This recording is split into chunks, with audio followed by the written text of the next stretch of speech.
Hello, ladies and gents. It's BoatBrew.com here, Arnab is at the mic. And it's modern this time around as well.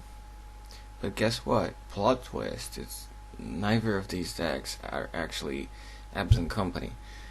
This looks like a very kitchen table magic set kind of setting, but it was a very nice friendly evening. I was a guest at a teammate's house, and yeah, this is indeed a kitchen table, but don't let that conceive you. The match and the decks are quite competitive anyhow, and both were not really into having fun as much as actually playtesting a couple of decks and see what's gonna happen. So we're not gonna make terrible mistakes here. Trying our best, so enjoy the action. On the left side of your screen is the Haterator kind of deck of this format, which is practically Monowhite prison deck with light splash red. I think just very few red sources, but mainly it's Monowhite up against Naya, and what we see coming up, not just turn 1 but at the beginning of the game, laying up with Sanctity. We had to make like few colored proxies for this match because sometimes when you order cards they don't arrive as fast as you wish they would.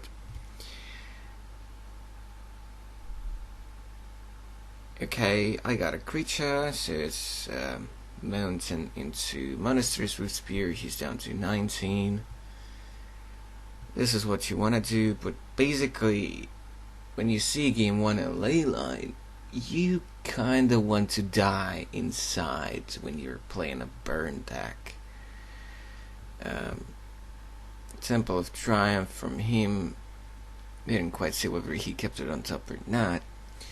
Basically, if I just keep on drawing creatures for the rest of the game, I could be okay, because as far as I remember, he only plays 2 Wrath of Gods in the main deck, but a bunch of other ways to slow me down. Taped Sacred Foundry for me. Another thing is that I can still kill some of his creatures with Reed Bolts and Lightning Bolts and such, and in the desperate times when I really need to push for some damage, I can always just allow a spike my own head so that I get the Provost Trigger and the Swift Spear. But yeah, still not gonna feel great here. His second land is the blue-white storage land. Okay, another tapped Sacred Foundry and Eidolon, which should be good in this game, and generally in this match as well. But at some point he's just gonna stabilize and prevents me from attacking, etc. Nyx, Shrine and Nyx. 3 mana. Just casual Oblivion Ring onto the Eidolon. He takes 2 from the trigger. Basically, Nexus is a thing that makes this deck tick, because you have a bunch of permanents and ley lines as the blue-white, so you get a lot of devotion, etc. With storage land as well, you get to really cast a lot of things.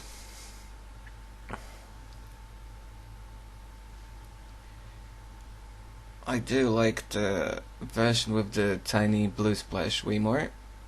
The one that basically splashes for Detention Sphere and Sphinx is a Revelation, which is just tremendous gas with the Nyxes and storage lands and so on.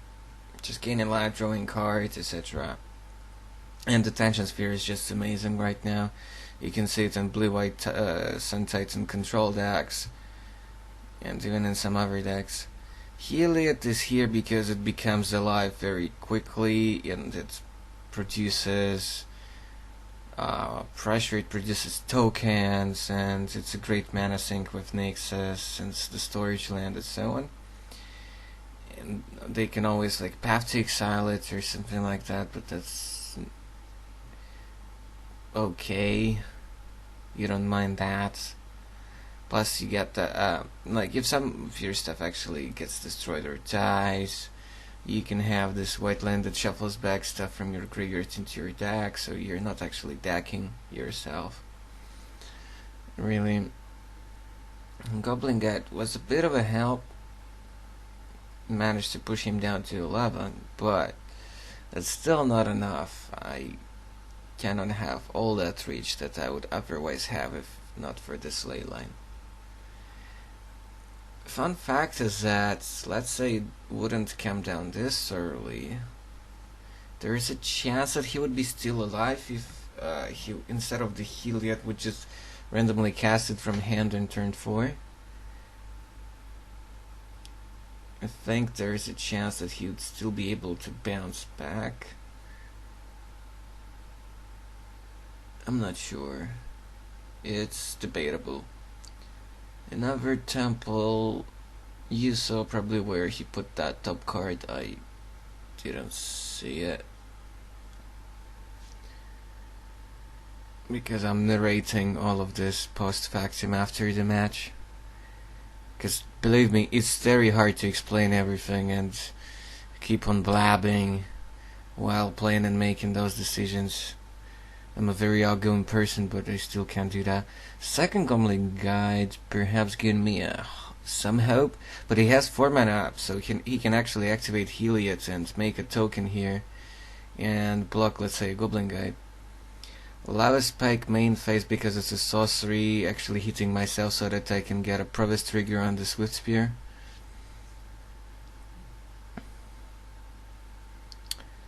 He can obviously just use the Nexus mana, so that's 4.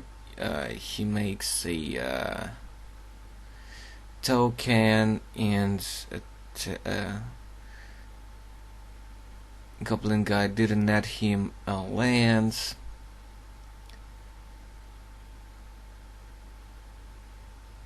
This is weird. When did I actually lay down this land here? I don't know. I think I may blob that fetch land during combat before blockers.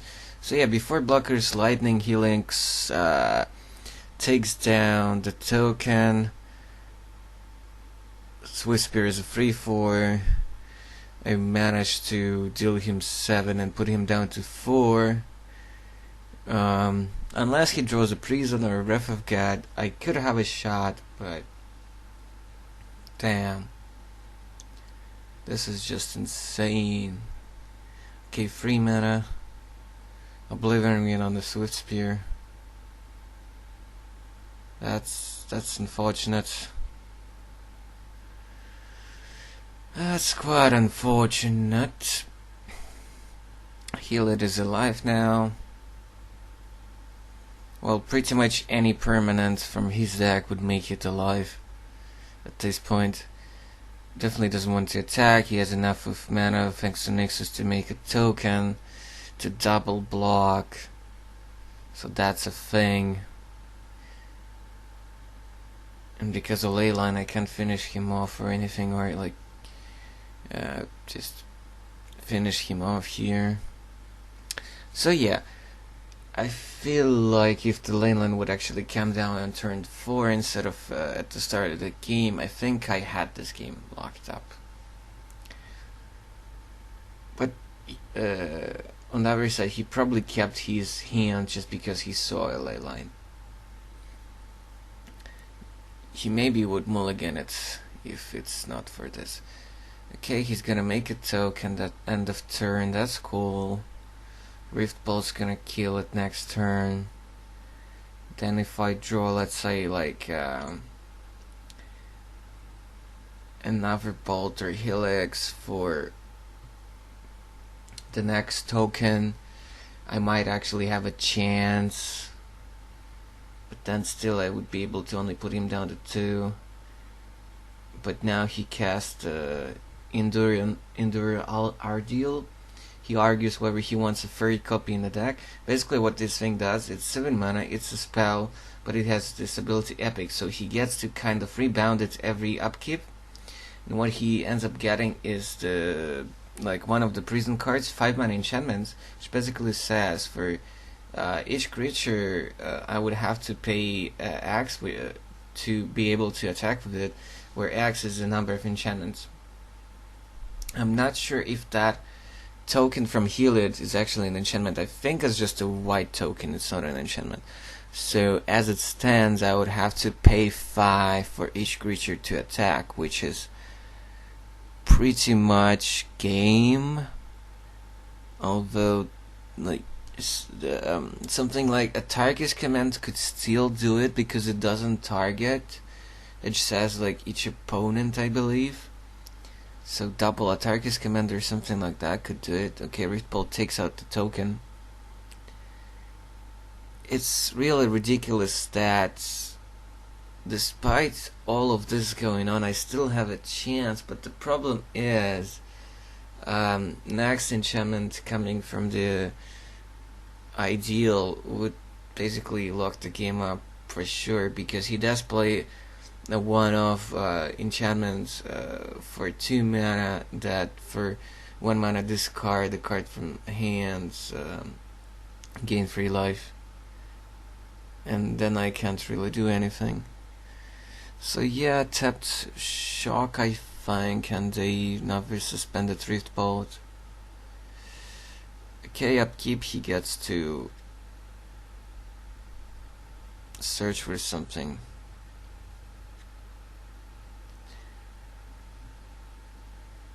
I have just one card in hand, but I think it's still just much safer to grab that life gain enchantment. And then after that he can, yeah, so here it is. 2 mana enchantment, 1 mana discard the card, gain 3. And after this one, the next thing he can do is just to get the form of the dragon and kill me in 4 turns just with the trigger. Form of dragon, it's the red enchantment for 7 mana, I believe. Non-flyers can attack you, and then each turn you get to shoot 5 somewhere, 5 damage to face or to a creature.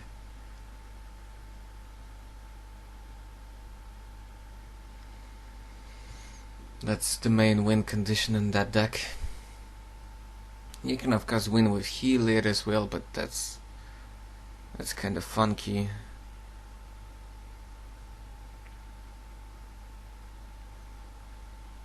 And Path to Exile and Detention Sphere are quite common right now, and Oblivion Rings as well. Well, yeah, okay, Oblivion Ring answers also the form of the dragon.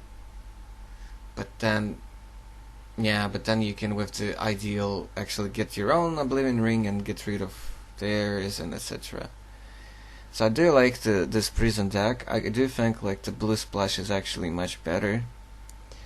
I think there are very few red cards he actually has. So here he actually discards the form of the dragon to gain some life. In response to that activation, I'm gonna use the Autarchus command here to deprive him of gain and life.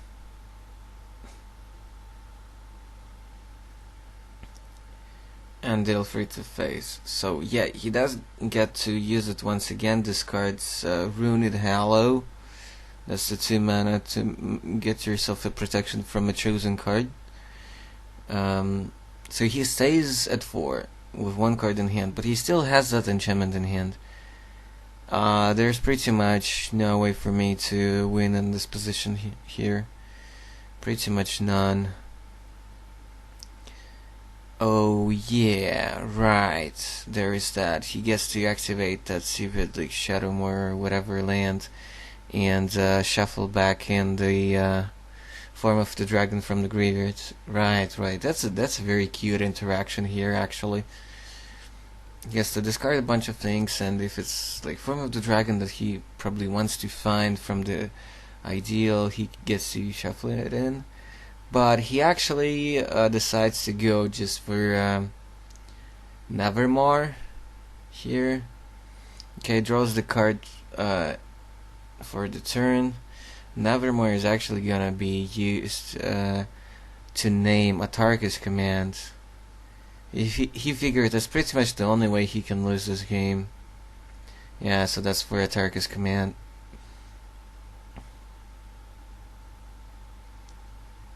But it doesn't matter, with some cards in hand and that enchantment in play, there is nothing much I can do. So we're gonna go to a quick game, next game. I lost some of the footage, so sorry for that. But a lot of the stuff you can actually picture in your hand what could happen and what kind of outs each of us could have. Because you're probably familiar with the builds and deck lists of the Naya burn, and now you get to see most of the things that this pretty much Monowhite prison deck can do, and what's the game plan of that deck, and what kind of answers it could have. So now it's sideboarding time. We're gonna showcase it for you here. I'm thinking about the Molten Rain. He does have a few non-basics, and if I can slow him down in mana a little bit, that could actually do something, but it might as well be pretty dead. Definitely 3 Destructive Revelries coming in. Really wish there would be 4 in the deck. Thinking about taking out the Shard Volley, but on the other hand, it can actually kill like some creatures, like the tokens from Heliod, things like that. And I can always target myself to trigger Swift Spears in the worst case. But I decided to take out 3 Syrian Blades and not bring in Molten Rains. So that's the safest bet, but I think I should have maybe taken out some of the burn spells to put in Molten Rains, because keeping him off Wrath of God mana or 4th land, like for Leyline of Sanctity, could be very vital here. I think the downside of like adding Molten Rains is very minimal, and as you can see, there are not that many planes. There are quite a few, but really a lot of different value non-basic lands. Okay, here we go for game 2. After sideboard,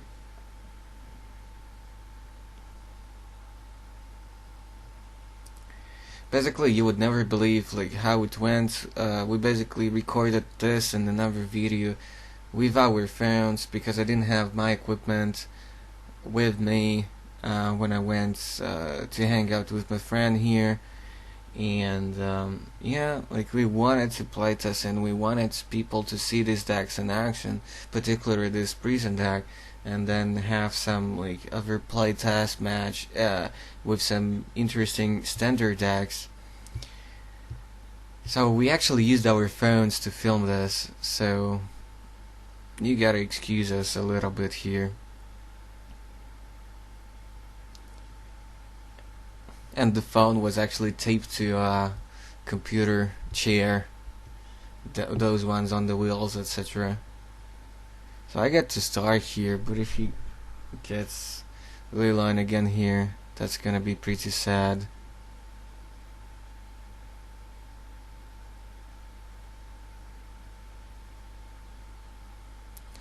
Basically, I have to draw Revelry, and he should not draw the Leyline.